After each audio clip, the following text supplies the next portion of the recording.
Yeah, good win for our team tonight. Proud of the players. It was a long day, obviously working through the delay and all of that, but ready to go. It was great to be back at home after a couple weeks. I thought the crowd was electric, really lifted the team, and then great performance, very complete performance. Obviously, starting with Anthony on the mound, did what he does. It's kind of customary at this point in time. Supported him with another 0 in the air column game, and really good offense, scoring in 5 of the 8 offensive innings, and we'll look to duplicate it tomorrow.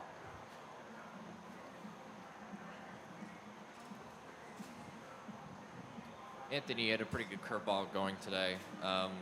What was sort of working for you early on, and and what sort of changed throughout the outing for you? Yeah, just wanted to execute. I'm going to say that probably every interview, but honestly just wanted to execute, slow down in the moment, just take it all in. Super grateful for being on the mound. Just wanted to attack and compete, mentally be aggressive, going at the other team. Daniel, Michael Cobble, WBRZ TV in Baton Rouge. Just talk about the defense. You guys played behind him. Steven tonight was, really smooth. Everybody was really smooth in the infield, but just making those plays and how important they are to getting you guys in and out of the dugout. Yeah, as an infield, we take a lot of pride in our defense. We know that defensively, behind our pitching staff, we know we can be in every single game that we play in. Offense comes and goes. It's a hard game to play, but if we lock down the defense behind our pitching staff, we know we're going to be in every single game possible. Hey, Daniel. John Sokoloff with WGNO in New Orleans. You mentioned, the offense comes and goes, but for you, a performance like that at the plate tonight, how much can that kind of give you momentum-wise for these, upcoming big postseason games? Yeah, you just try and come into these games with a lot of calmness. You just try and stay grounded. This was my first regional that I've been to in my college career, so I remember I pray before the game and just kind of thanking God for the opportunity, looking around the atmosphere, taking it all in. This is just a blessing from Him. And confidence-wise, just having a game, knowing you can do it. One player feeds off of another. It kind of started to be a fight at the bat rack towards the end of the game, and we all enjoyed kind of playing for each other tonight. Yeah, Daniel, and the Brabham LSU Tiger TV, felt like nothing was going out anywhere tonight. You put 2 pretty special swings on the ball to get 2 to go out to left field when that wind was blowing really hard in. Just talk about what you were seeing in those 2 at-bats, what you were looking for, how you were able to put a swing like that on 2 balls. Yeah, my first 2 at-bats were kind of rough. Got out of my plan a little bit, kind of chased balls that were buffer strikes, not really getting something that I can drive, putting myself in tough counts. After my second at-bat, Coach Johnson walked up to me on the on-deck circle, and he said, get something you can drive. You're chasing the ball a little bit, and you're getting yourself in tough counts. And I went up there and got pitches that I could drive that were kind of over the heart of the plate, and I put good swings on them. John Eads, WAFB. Daniel, we talked this week about the offense getting back into character. What is that character, and how did you all display that tonight? Our plan. I think it was 1 or 2 bunts, dirt ball reads, getting people to second base, getting people in scoring position with less than 2 outs, kind of just getting back to the details and the fundamentals, and then being able to put good swings on balls when we get them. I think kind of early we got out of our plan, just nerves, trying to get back and settle in, you know what I mean? And towards the end, and even the 3rd inning, that's kind of when we found our role, and I think I'm excited to see what we can do down the stretch. Coach, you've taken a lot of Power 5 transfers out of the portal the first couple of years. These guys don't fit that mold. They carried you tonight. How validating is that in your staff's evaluation and what these 2 guys have meant to your team this year? Yeah, these 2 are easy. When you go through this new era of recruiting in the portal in the summertime, there's always 1 or 2 guys that are going to tip your season to where you're hosting a regional or national seed and you can compete for a national championship. And these were the 2 guys for this year. And we certainly have more and did a great job, with the transfers we brought in, both with ability and character, but starts with these 2. This is a question for the players. This is your first time going through, a weather delay. But what do you guys do during the weather delay, and how do you combat that? Eat Uncrustables and lay down. I drove to Chipotle, got some food, and took a nap. Glenn Gilbo, Tiger Egg. Anthony, when did you find out you were going to start, and what did you do during the 2 rain delays? Yeah, I know we had a little bit of a mix on who could start coming into this game. Found out later in the week. Was prepared for it. Love pitching in the moment, whenever it is for me, whether that's starting or leaving. Just really excited. I say that a lot. Keep saying that. Just really grateful for the opportunity. Just super fun to pitch in this game and open it up here. Yeah, during the delay, I literally just laid down, eating Uncrustables, chilling. Yeah, that's like literally all I did. Yeah, Anthony over here, you've been trending this way for a while, but last 33 innings, I think you've only allowed 3 earned runs in your last kind of 5 outings here. What has gone into kind of this late season surge for you? And just outside of the execution part, what do you think like you've really worked on and improved upon to kind of get you to this point? Yeah, first pitch strike and being early to head in the count, it's always going to help, me on the field. The defense behind me, they've been great. I think they deserve even more credit than they get. It feels like the play is made every time, and it's really easy to pitch. Just in confidence, it's easy to be confident pitching, knowing that, I have these guys behind me that are going to make the play, 9 times out of 10. Hey, Anthony, just knowing you're going to get the ball today to kind of set the tone, I guess, just what does that say to you about the belief that your coaches have in you, and how much were you wanting to rise to the occasion and prove them right? Yeah, super blessed for the coach to believe in me, to take the ball for the first game.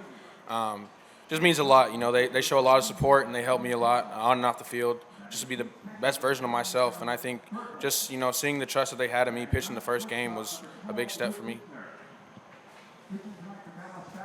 Anthony, this is kind of 2 weeks in a row you've done something out of the ordinary, at least here at LSU, right? You come out of the bullpen last week, and then you start the opening game of a series term, whatever it is, this week.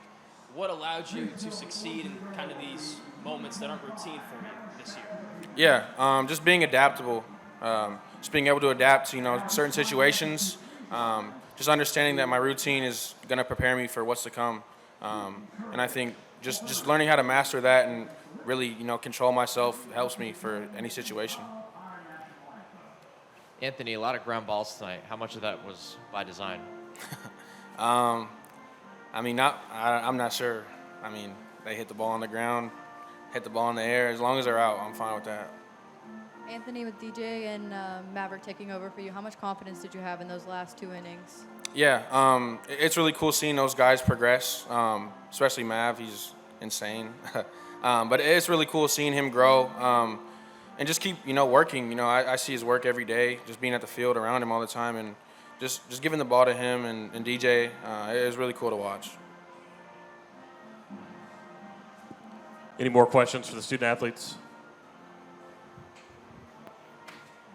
Corey Diaz with the USA Today Network. Daniel, for you, is there another guy in the dugout, in the lineup during the game that you, like you said, your first 2 at-bats kind of struggled a little bit? Is there another guy that you go to say, hey, what are you seeing? Like, maybe, is it someone that you feel like has a similar approach or swing that you have, or do they help you? How do they help you through that? It's a team effort.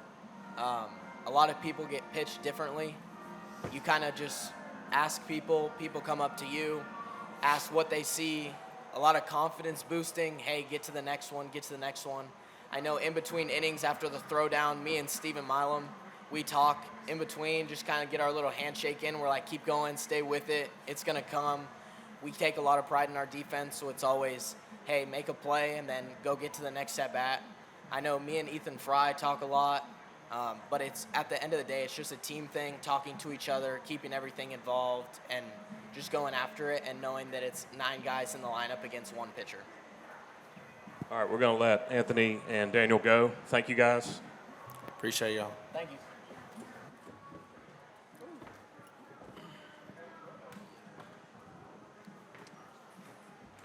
Yeah, Coach, right over here. Just the same thing I asked Anthony. I mean, just it seems like he's been trending in this direction for really 4 or 5 weeks now, really since that complete game. Just from a coach's perspective, what have you seen in kind of this next gear that he seems to have taken over the last month or so? Yeah, I think number one, he's an incredible athlete. He's not just a pitcher, he's an incredible athlete, and part of that is his physical conditioning. And I've talked a lot about his ability to get better as the game goes along, and I would say it's the same characteristic. He's getting better as the season has gone along because he's in tremendous physical shape and condition.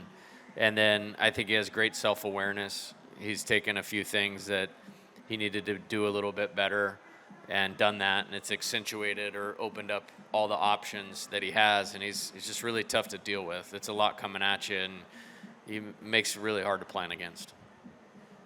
Hey, Coach, back here.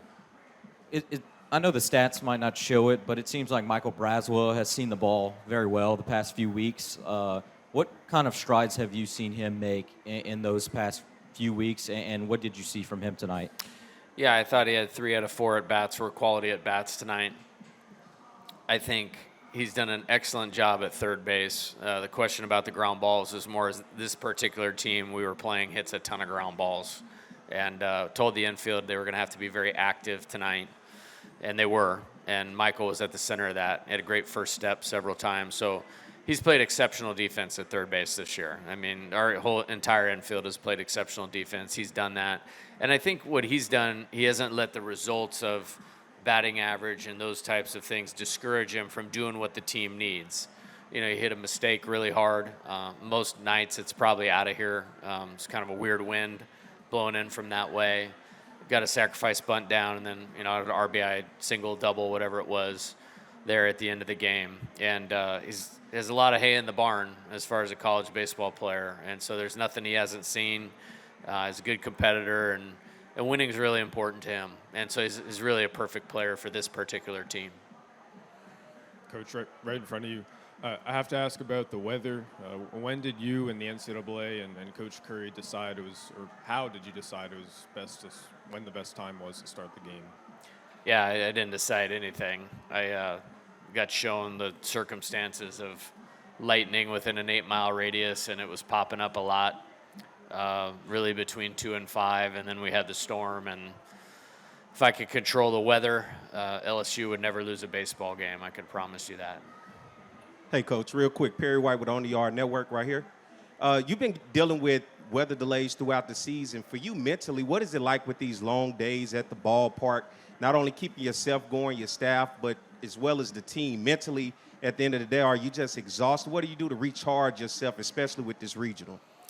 Yeah, personally, I probably had a couple coffees, between 2 and 7:30. But the guys they're having the best time of their life. And, I just kind of give them updates of what's next. We were here early. We prepared well. Kind of our countdown from, 2 o'clock start was starting at about 10:45. So we've been active since about 10:45. There was a couple adjustments that when the NCAA people came and told me what was what, I relayed it to the team, and I think it was handled well. And the weather's just better here at nighttime. Like, I don't know how to explain it, but that's what it is. And so, yeah, we got the first game, and we played a night game, and it's awesome. Now these two teams can experience what we've had like 5 times this year of playing at midnight. A couple of coffees? Yeah, it's probably 2.5 to 5. You mentioned not bringing the bat to the field. I guess Steven's a great example of that tonight. He got really into one as well. Just kind of how happy are you for him to kind of stay with it and have some success here? Yeah, he's a good player, and I think when the target for him is right, which is just to have quality at bats and move the offense, he's an exceptional offensive player, and he did that tonight. A couple walks and a double. Our offensive philosophy is built around walks and doubles, or walks and extra base hits, and ability to move the offense. And I saw him as his best tonight, like whatever you want to call it, into the season last year, postseason, or Frisco Classic, early SEC play. That's what he was tonight, and just a different level of commitment to his plan and focus. And we're a different team if he can do that. Jay, when did you decide to start Anthony, and what led into that? Yeah, I made the decision on Wednesday, and I communicated it to him on Wednesday. As far as what went into that, I think we're fortunate to have what I would call two aces, and I always feel like in a must-win setting, which the postseason is, you lead with your ace, and it could have gone either way for us with those guys. You're playing a hot team that won 5 games in a row last week. That was feeling very good about themselves. The other thing is we've had great crowds through the year, but this was different tonight, and you want to make sure that the pitcher can handle the moment, and that dude can handle any moment, and he did a great job for us tonight. And when you first let Anthony and Daniel know that you were trying to recruit him and trying to sign him, did you get a lot of competition from other schools? Oh, yeah. How long was it? It was tough. Just all the big names that are hosting this weekend for Anthony for sure. He took 3 or 4 visits in 3 or 4 days, and we went first, and I'm glad we set a really high bar. And then with Danny, it was pretty competitive with one other spot, and we just laid out a good baseball plan, and I told him I'd let him be himself, and I wouldn't want him to be anybody else because he's a great baseball player and he's a great human. Hey, Coach, over here, Grant Sasser of Crescent City Sports. Last weekend, you guys didn't have a great time at the plate, but tonight you guys had 11 hits and were very active at the plate. What do you have to say about your team's resilience after a tough weekend? Yeah, I thought it was a really good offensive game in postseason baseball. Somebody told me their pitcher led the NCAA in ERA 2 years ago, was ahead of Paul Skeens, and he throws strikes and has different ways to get people out, and is a good competitor, and that's also another reason with the pitching decision. No question about that. I thought we were good tonight. He had really good base running, as Danny mentioned, with Derek and Chris advancing on the ball in the dirt. 2 out RBI hits, which we call goldens. 2 out hits are golden with runners in scoring position. In the first 2 innings, Jake and Jared. Danny hits a mistake, for a homer.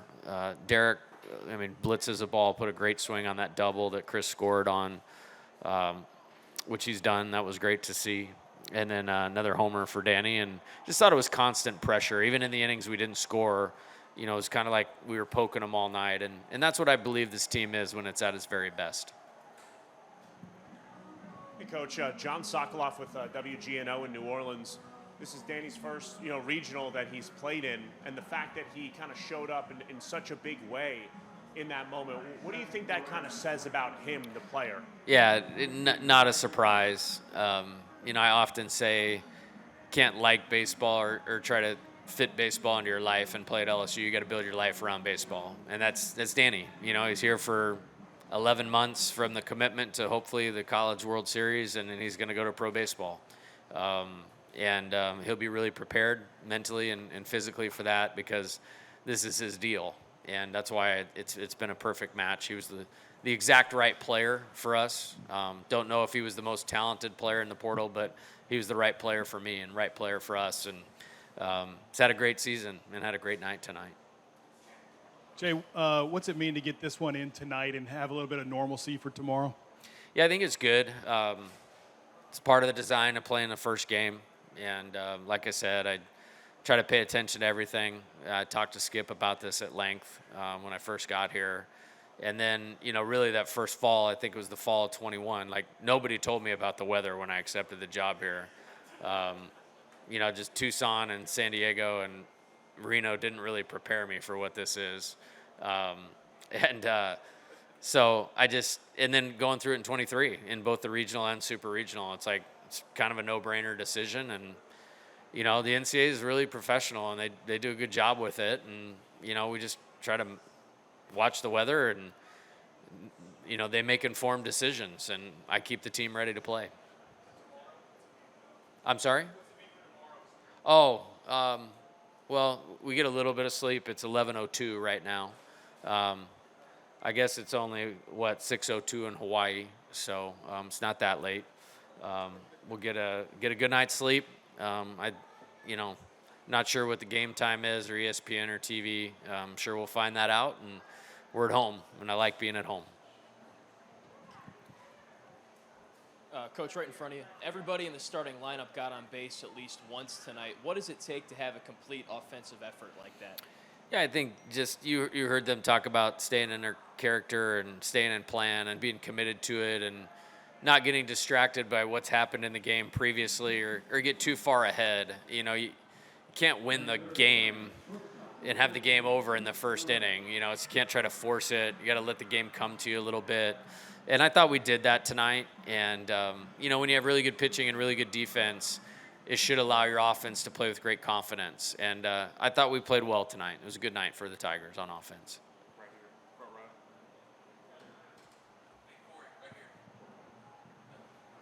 Hey, Jay, sorry. Sorry. Corey Diaz with the Daily Advertiser and USA Today Network.